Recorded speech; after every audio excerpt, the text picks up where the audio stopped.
Assalomu alaykum, barliq Uyg'ur qarindoshlar. Bu yozmani barliq Gollandiyaga men Uyg'ur edim. Biz siyosiy bosqinchilikqa uchirg'uvchilar edik deb kelgan har bir Uyg'urga yetkazishga yordamchi bo'lsanglar. Bu ular uchun keladigan kelishmasliklarning oldini olgusi. Bizni Yevropa davlatlari nima uchun o'z qo'yniga oldi? Chunki biz Uyg'ur bo'lganligimiz uchun.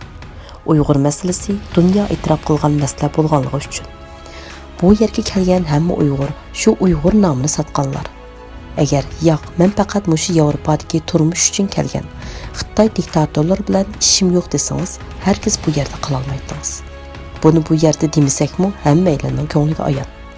Demak, sizning yolg'on so'zligingizga hozirgi mushu Uyg'ur da'vo ishlarini ilgari surishda xalqlik rol o'ynayotgan namoyishlardan o'zingizni qochirishingiz.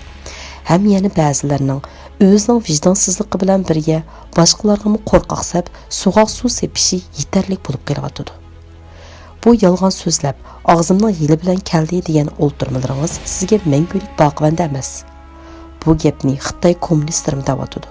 Mana hozir siz yashayotgan hukumatmi deydi. Yolg'onlaringizni isbotlash bu hukumatga nisbatan tas ish emas. Bu to'g'risida qo'llanilgan choralarga nisbatan ishonchli uchurlarni beriladi.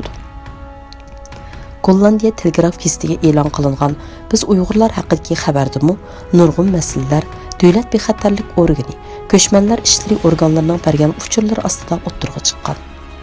Shunga ayrilganni bo'ri yer deb sizlarni bu yerda askartiyotimiz. Vijdoningizni silab, maydoningizni aniq qiling.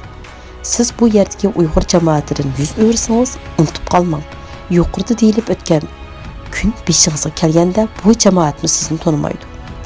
Bu ish ba'zi davlatlarda boshlanib bo'ldi. Axlat cho'qim supurilishi kerak. Bu hargiz tahdid emas. Bu bir ogohlantirish.